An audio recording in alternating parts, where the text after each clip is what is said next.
Om Swastiastu. Assalamualaikum warahmatullahi wabarakatuh. Shalom, namo buddhaya, salam sejahtera bagi kita semua. Baik, perkenalkan saya Iwayan Eka Suryawan, NIM 22055311153. Di sini saya akan mempresentasikan tentang logam, non-ferrous, paduan, dan bahan polimer. Saya mengambil referensi buku dari Science of Engineering Material yang ditulis oleh Manas Chandra. Logam dan paduan non-ferrous, logam yang tidak mengandung unsur logam. Sebagian besar tersusun dari tembaga, nikel, aluminium, magnesium, timbal, timah, dan paduan. Yang ini adalah contoh gambar non-ferrous metal. Yang pertama ada copper, brass, aluminium, tungsten, dan lead. Tembaga dan paduan tembaga. Tembaga dan paduan tembaga banyak digunakan karena konduktivitas listrik dan termal yang tinggi, ketahanan korrosi yang baik, kemampuan mesin, kekuatan, dan ketersediaan yang siap pakai. Tembaga juga digunakan untuk pipa dan peradatan perpindahan panas, di mana ketahanan korosi yang baik diperlukan.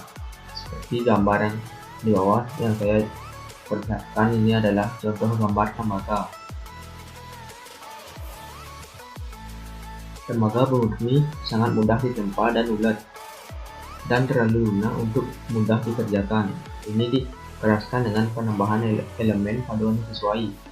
Paduan tembaga dan seng dikenal sebagai kuningan, sedangkan paduan tembaga dan elemen selain seng dikenal sebagai perunggu. Seperti contoh gambar yang di kiri adalah contoh gambar perunggu dan yang sebelah kanan adalah contoh gambar kuningan. Nah, di sini adalah video proses dari pembuatan tembaga.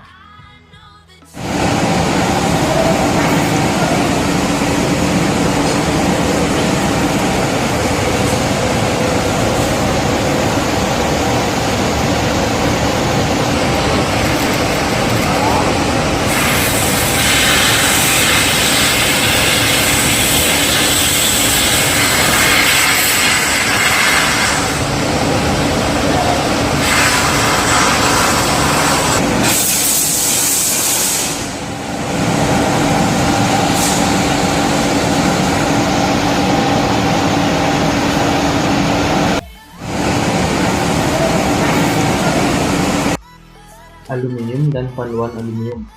Aluminium adalah logam yang dikenal karena bobotnya yang ringan, kelenturan dan kemampuan bentuk yang baik, ketahanan korosi yang baik, konduktivitas termal dan listrik yang tinggi, karakteristik non-magnetik, reflektivitas cahaya yang tinggi, tidak beracun pada suhu tinggi, dan keugatan dan ketangguhan pada suhu rendah.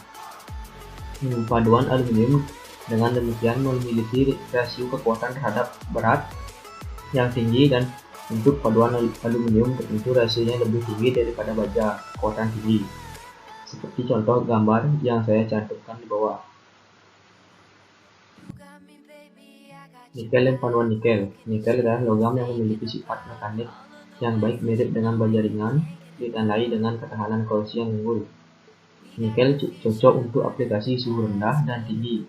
Unsur paduan yang paling umum digunakan dalam paduan nikel adalah tembaga, kromium, besi, silikon, molybdenum, dan aluminium. Ini adalah contoh gambar nikel. Magnesium dan paduan magnesium.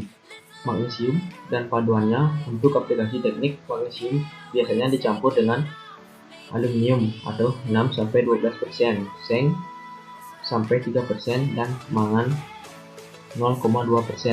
Semua paduan ini tahan terhadap usia. Paduan magnesium digunakan di mana bobot ringan merupakan persyaratan utama seperti di pesawat terbang, roket, kendaraan, ruang angkasa, perkakas listrik portable. Ini adalah contoh gambar dari magnesium. Timah dan timbal. Sifat khusus timbal adalah berat dan densitas atom yang tertinggi, kelembutan, kelenturan, titik leleh rendah, konduktivitas listrik rendah, ketahanan korosi yang tinggi, dan kemampuan untuk melumasi. Timbal yang digunakan adalah dalam pembuatan baterai penyimpanan jenis timbal asam, dilanjutkan dengan penggunaannya sebagai bahan anti knock timbal tetraetil dalam bensin. Kerapatan timbal yang tinggi membuatnya cocok untuk melindungi terhadap sinar-sinar dan kelembutannya untuk gasket, fitting pipa, dan dryness dan fleksibilitasnya untuk terhubung kabel. Dalam industri kimia, timbal digunakan sebagai pelapis tangki untuk perlindungan korosi.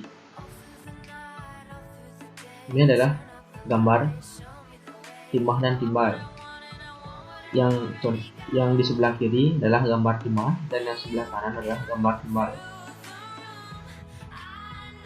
Seng dan paduan seng. Paduan dengan tembaga adalah outlet utama lainnya untuk seng. Paduan seng dengan aluminium, magnesium, dan tembaga digunakan untuk die-casting. Paduan die-casting seng dapat dicor hingga mendekati batas dimensi, memiliki ketahanan yang lebih baik terhadap korosi permukaan, dan selain itu biayanya relatif rendah. Contoh gambar yang saya cantumkan di bawah ini adalah contoh gambar engsel pintu dengan paduan seng. Logam untuk layanan suhu tinggi. Logam untuk layanan suhu tinggi atau paduan panas berarti mereka memiliki ketahanan mundur dan kekuatan yang tinggi pada suhu tinggi. Tingkat ketahanan panas dari paduan ini dikonfirmasikan oleh dua sifat fisik, yaitu struktur paduan dan kekuatan ikatan heteroatomik di dalamnya. Paduan tahan panas diklasifikasikan berdasarkan basisnya yang dapat berupa nikel, besi, titanium, berilium, dan logam lainnya. Nah, ini adalah contoh logam yang tahan panas yang disebut dengan tungsten. Pengantar. Karakteristik unik dari polimer seperti bobot yang ringan, ketahanan terhadap pembusukan dan serangan kimia, konduksi panas dan listrik yang duduk, dan pembentukan dan fabrikasi yang mudah telah membuat mereka menjadi pesaing bahan yang digunakan secara tradisional.